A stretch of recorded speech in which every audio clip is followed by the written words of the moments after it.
പ്രിയമുള്ള കുഞ്ഞുമക്കളെ, ഞാൻ ഹരീഷ് ആർ നമ്പൂതിരിപ്പാട്. നന്മക്കുട ഈ കഥ കേൾക്കൂ. ഹായ്, നല്ല രസമുള്ള വർണ്ണക്കുട. നാട്ടിൽ നിന്ന് കാട്ടിലെത്തിയ അച്ഛൻ കുരങ്ങ് കുട്ടിക്കുരങ്ങൻ ചില്ലുവിന് സമ്മാനിച്ച വർണ്ണക്കുട കണ്ട് അവൻ തുള്ളിച്ചാടി. നല്ല രസമുള്ള വർണ്ണക്കുട, പുള്ളിക്കുത്തുള്ളൊരു കുഞ്ഞിക്കുട, ചില്ലുവിനച്ഛൻ സമ്മാനിച്ച പൊന്നുകുട, നല്ല സ്വർണ്ണക്കുട. അവൻ ആ കുട കയ്യിൽ പിടിച്ച് തുള്ളിച്ചാടി. അപ്പോൾ അച്ഛൻ പറഞ്ഞു, ഇതൊരു പ്രത്യേകതരം കുടയാണ്. ഉപയോഗിക്കുന്നവരുടെ സ്വഭാവത്തിനനുസരിച്ച് കുടയുടെ നിറം മാറും. നന്മയുള്ളവർ ഉപയോഗിച്ചാൽ ഇതിന് ബഹുവർണ്ണമാകും. തിന്മയോടെ കയ്യിലെടുത്താൽ നിറങ്ങൾ നഷ്ടമാകും. ചില്ലു സമ്മതിച്ചു. അവൻ കുടയുമായി വീട്ടിൽ ചെന്ന് സൂക്ഷിച്ചു വച്ചു.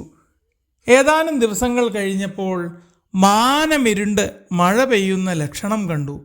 ചില്ലു സന്തോഷത്തോടെ കുടയും ചൂടി പുറത്തിറങ്ങി. പെട്ടെന്ന് ശക്തമായ മഴ പെയ്തു. അവൻ കുടയുമായി വരുന്നത് കണ്ടപ്പോൾ കൂട്ടുകാരനായ ലല്ലു ചോദിച്ചു, ചില്ലു ചില്ലു നിന്നാട്ടെ, പുള്ളിക്ക് കുട ഇതു കൊള്ളാലോ, എന്നെ കൂടി കയറ്റാമോ, നിന്നോടൊപ്പം കൂട്ടാമോ? പറ്റില്ല പറ്റില്ല, നീ കൂടി വന്നാൽ കുടയിൽ സ്ഥലമില്ല എന്നു പറഞ്ഞ് അവൻ മുന്നോട്ട് നടന്നു. അപ്പോൾ ശക്തമായ ഇടിവെട്ടി. വെള്ള നിറത്തിൽ ചുവന്ന പുള്ളികളോട് കൂടിയുണ്ടായിരുന്ന കുടയുടെ നിറം കറുപ്പായി മാറി. ചില്ലുവിന് സങ്കടമായി.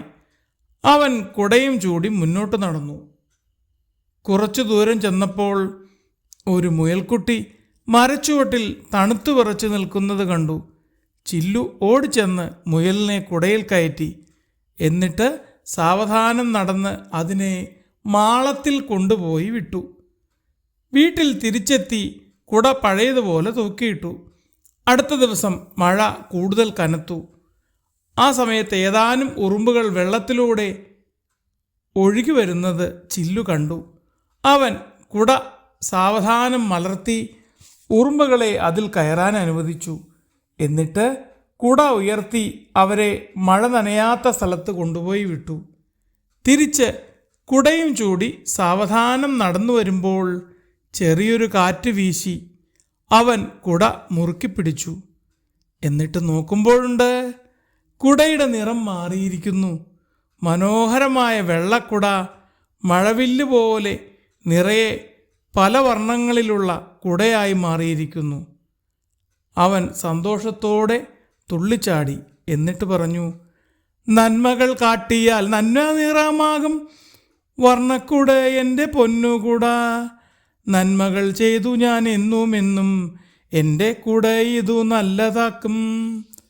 അത് കേട്ട് അച്ഛൻ സന്തോഷത്തോടെ ചിരിച്ചു.